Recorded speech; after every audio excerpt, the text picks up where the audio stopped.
প্রিয় এসপি প্রফেশনালগণ, আপনারা সমাজে ন্যায় বিচার ও আইনের শাসন প্রতিষ্ঠায় এক গুরুত্বপূর্ণ পরিবর্তনের সৈনিক। আইনের প্রতি অবিচল আস্থা ও দেশের নাগরিকদের প্রতি দায়িত্ব ও জবাবদিহিতাই হবে আপনাদের কর্মের মূল ভিত্তি। মনে রাখবেন, আইনের চোখে সবাই সমান, সেটিই হোক কোনো রাজনৈতিক কর্মী বা প্রান্তিক কৃষক, যেই হোক। সেবা নিতে এসে কেউ যেন কোনো বৈষম্যের শিকার না হয়, সেই বিষয়ে আপনাদের সচেষ্ট থাকতে হবে। বর্তমান সরকারের প্রধান অগ্রাধিকার হচ্ছে আইন শৃঙ্খলা পরিস্থিতি নিয়ন্ত্রণের মাধ্যমে জনমনে স্বস্তি প্রদান ও শান্তি প্রতিষ্ঠা করা। আইনের শাসন প্রতিষ্ঠায় পুলিশ বাহিনীর ভূমিকা অগ্রগণ্য। বিগত ফ্যাসিবাদী সরকারের আমলে অন্যান্য সকল প্রতিষ্ঠানের ন্যায় পুলিশ বাহিনীও ক্ষতিগ্রস্ত হয়েছে।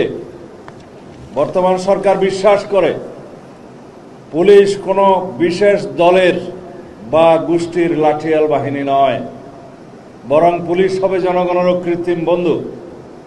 আমাদের নির্বাচনী ইশতেহারে আমরা দায়িত্বহীনভাবে ঘোষণা করেছি জননিরাপত্তা নিশ্চিত করা এবং পুলিশ বাহিনীকে দলীয় প্রভাবমুক্ত করে একটি আধুনিক, সেবাধর্মী ও মানবিক সংস্থায় রূপান্তর করাই আমাদের মূল লক্ষ্য।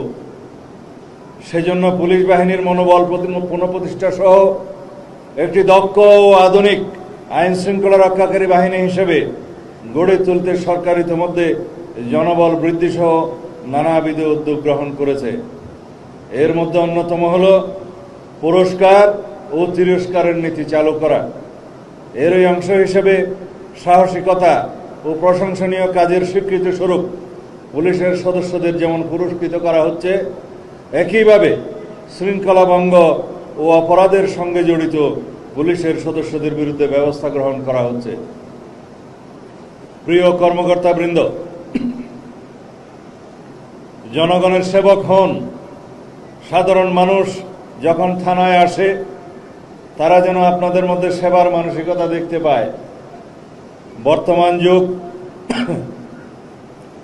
আধুনিক তথ্য প্রযুক্তির যুগ। সেজন্য ডিজিটাল অপরাধ দমনে আপনাদের সর্বোচ্চ কারিগরি জ্ঞান অর্জন করতে হবে। সাইবার নিরাপত্তা থেকে শুরু করে আধুনিক অপরাধ তদন্তে আপনাদের অগ্রণী ভূমিকা পালন করতে হবে। বর্তমান সরকার দুর্নীতির বিরুদ্ধে জিরো টলারেন্স ঘোষণা করেছে।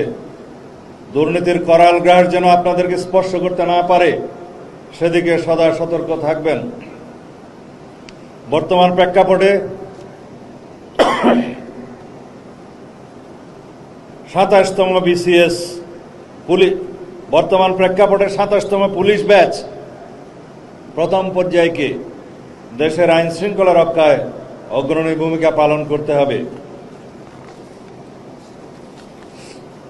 আমি বিশ্বাস করি 27তম বিসিএস পুলিশ ব্যাচের প্রথম পর্যায়ের প্রতিটি সদস্য দেশ ও জাতির প্রত্যাশা পূরণে নিজেদেরকে নিয়োজিত করবে।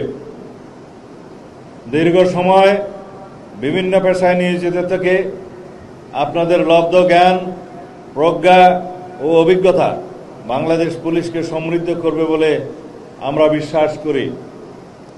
বাংলাদেশ পুলিশের ঐতিহ্য ও গৌরব ধরে রাখতে মুক্তিযুদ্ধের চেতনা ও 2024 সালের ছাত্র গণ অভ্যুত্থানের শহীদের আত্মত্যাগের প্রতি সম্মান জানাতে এবং একটি শান্তিপূর্ণ ও উন্নত গণতান্ত্রিক বাংলাদেশ বিনির্মাণে আপনারা ভূমিকা পালন করবেন, এই প্রত্যাশা রইল।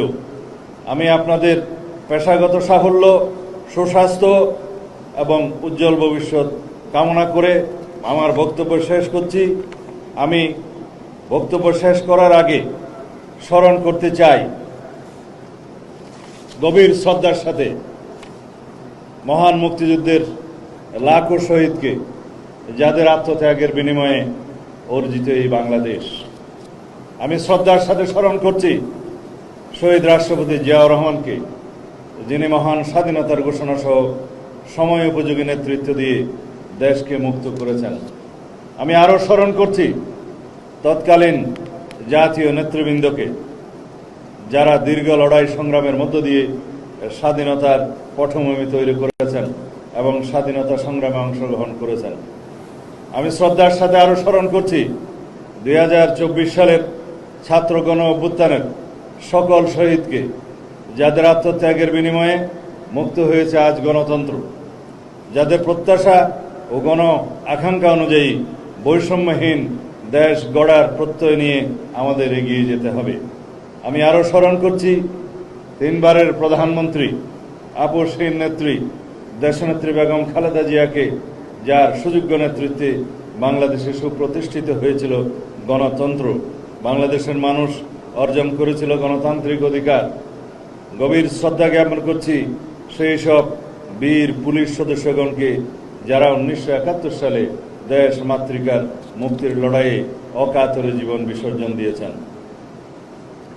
আমি আপনাদের এই প্রশিক্ষণ সমাপনী কুচকাওয়াজে উপস্থিত হতে পেরে আমি অত্যন্ত আনন্দিত।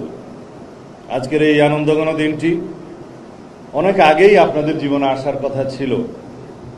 দীর্ঘ 18 বছরের প্রতীক্ষা ও সীমাহীন বঞ্চনা কতটা অমানবিক ও পীড়াদায়ক তা সহজেই অনুমান করতে পারি আমরা। আপনারা প্রায় 1.5 যুগ আগে অবৈধ সরকারের প্রতিহিংসার শিকার হয়েছিলেন। আপনারা স্বৈরাচারী ফ্যাসিস্ট সরকারের পতনের পরে ন্যায্য অধিকার ফিরে পাওয়ায় আপনাদের অভিনন্দন। কিন্তু আপনাদের মনে রাখতে হবে, এই বঞ্চনার পরে, এই নিপীড়নের পরে অধিকার ফিরে পাওয়ার কারণে আপনাদের কাছে আমাদের এবং জাতির যে প্রত্যাশা, সেই প্রত্যাশা যেন আপনারা সব সময় মনে রাখেন। 24-এর ছাত্র গণ অভ্যুত্থানের পরের যে গণমানুষের প্রত্যাশা, জাতির প্রত্যাশা, বর্তমান রূপান্তরমূলক এই রাষ্ট্র কাঠামোর মধ্য দিয়ে আমরা যে যাচ্ছি, আমাদের জাতির যে প্রত্যাশা, সেই প্রত্যাশাকে আপনারা পূরণ করবেন, দুর্নীতিমুক্ত থাকবেন, দেশের প্রতি, দেশের মানুষের প্রতি সব সময় আপনারা এমন আচরণ করবেন যাতে মনে করে দেশের মানুষ, পুলিশ সত্যিকারভাবেই জনবান্ধব হয়েছে এবং জনগণের বন্ধু হয়েছে। ধন্যবাদ আপনাদের সবাইকে। সালামু আলাইকুম। খোদা হাফেজ।